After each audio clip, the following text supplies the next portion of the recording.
So, being the logical Los Angeles Laker fan that I am, being so unbiased and benevolent, here's my take on the situation. I think there is a chance they lose to the Golden State Warriors. I'm not going to lie. Whenever you go up against Steph Curry, a team that has been to 5 NBA finals, like the nucleus of that team is there. Yeah, Klay Thompson's out, but you got Steve Kerr, you got Draymond Green, you got Steph Curry, who's the scoring champion this year. There is a chance you might lose. There is a chance. But even if the Lakers were to lose that game, I feel like they'd be able to beat the San Antonio Spurs or the Memphis Grizzlies. And honestly, I wouldn't mind that outcome either, because personally, I'd rather, if the Lakers were to win that second game, like lose to the Warriors and win the second play-in, they'd be the 8th seed. They face the Utah Jazz in the first round as opposed to the Phoenix Suns. I think that's a better matchup for them. And then if the Clippers are to win that first round game, then they'll meet in the second round. So I'd prefer that, actually. With the Spurs in mind, whatever, regardless, I would love to see the Lakers lose to the Golden State Warriors. Warriors are in. Yeah, so guys, we are capping off the giveaway to the first 40,000 subscribers that turn on our notifications for the Laced Up podcast. All you have to do to enter for a chance to win a PlayStation 5 or an Xbox Series X is subscribe, hit that notification bell. If you want to do us a favor, leave a like on the pod and let me know in the comment section down below when it's done. You'll enter for a chance to win a PlayStation 5 or an Xbox Series X. What is the ref situation going to look like in that second game with LeBron potentially not playing in the playoffs and the NBA facing a massive revenue cut? Because if LeBron and the Lakers are not playing in the playoffs, the NBA is losing money. It's that simple. I would make an in-game conspiracy video about that. We look back at old playoff series. We look back at the Lakers Kings. We look back at Dallas Mavericks, Miami Heat NBA finals back in the day. I don't know what's going to happen if LeBron is playing in one single game to determine if he plays in the playoffs or not. Well, I'd imagine he'd be getting quite a few calls. Here's the thing. I used to think this way as well. I used to think, hey, LeBron is a huge cash cow for the NBA, especially now the NBA needs as much revenue as they possibly can get. So clearly there's going to be some calls going LeBron's way. Clearly some games are going to be rigged in LeBron's way. But if that was the case, then wouldn't you think that last year in the second round of the NBA playoffs, when the Los Angeles Clippers faced the Denver Nuggets, the refs would do everything they possibly could? No, because I think it's much harder for a whole playoff series. That's so much harder. If you look at specific playoff series that are like deemed rigged, you will look and you will find that there are specific games that are targeted as games that are the rigged ones. Like if you look at the Heat and the Dallas Mavericks, for instance, there are games that Dwayne Wade had like 25, 30 free throws. And that is the game that people say is rigged. So I think it's much easier to rig. I mean, you can't fully rig a game at the end of the day, but the calls can definitely be going the Lakers' way. Things could be going the Lakers' way in the most beneficial way possible. LeBron could be going to the rim and getting touched, and getting foul calls. I think it's way easier in one game than it is in a series by far. So if that's the case, you don't think that the NBA would have any interest whatsoever in rigging any playoff game? Last year, they only needed one game. The Clippers only needed one game to make it to the Western Conference Finals and face the Lakers. And clearly that would have driven up ratings significantly. You don't think? I'm just giving you a counter argument here. I just think it's like, first of all, I'm not saying the NBA will definitely rig, but I'm saying I would assume that the whistles are going to be going the Lakers' way.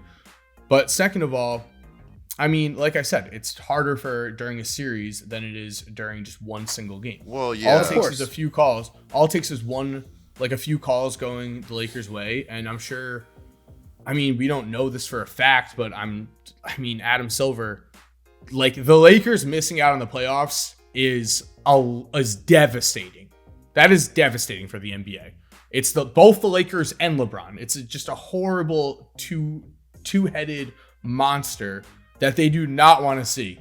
It would be horrible. It's a media storm at the same time. Like, you got a lot to talk about. And the off season. That would drag on.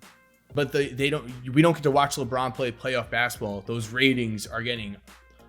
What do you think the ratings are for Lakers versus Suns or Lakers versus Jazz game compared to like a Grizzlies or Spurs versus the same team?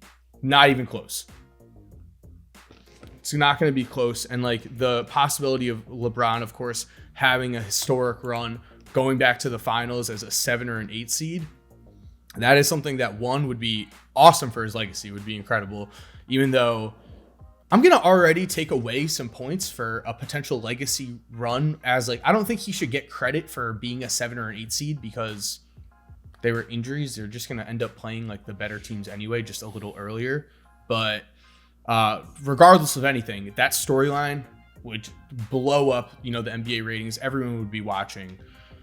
And the NBA needs ratings, as we just saw with Mike mentioned. But yeah, it looks like the NBA is going to be adding 2 expansion teams because of financial problems due to this whole pandemic. First of all, awesome. It's about time Vegas and Seattle. I'm assuming it's going to be Vegas and Seattle.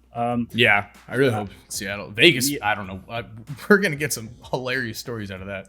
I can't wait to see the expansion draft, because last time there was an expansion draft, it was all the way in like 2005. And you had a player that probably wouldn't end up having as good of a career as he did in Gerald Wallace blowing up. So I'm excited. It should be really fun to see. But I wanted to touch on your commentary on ratings, because I don't think ratings are 100% tied to LeBron. Yeah, he boosts ratings from time to time, but if you pay attention to, say, the 2019 NBA Finals, it was one of the lower rated NBA Finals over the past decade, but I believe that an NBA Finals or an NBA playoff series without LeBron James might be necessary in order to hopefully be able to move on from LeBron James when he inevitably retires. So yeah, there is incentive for the NBA to try to keep him in, but typically whenever there were things historically that the NBA could have done to artificially pump its ratings, I just don't see it happening. Like Zion Williamson, he should have been a Knick if they really wanted ratings to go up. Hell, he could have been a Laker, really, if you think about it. That is a completely different thing. The NBA draft, I don't think is rigged at all. There's like a ton of, at this point, like maybe in the past, literally like maybe Patrick Ewing, that was rigged. They were doing different things back then. They had like, they were reeling an envelope thing. Now they bring team officials from every single team. They bring the media members, select media members. They take everyone's cell phone.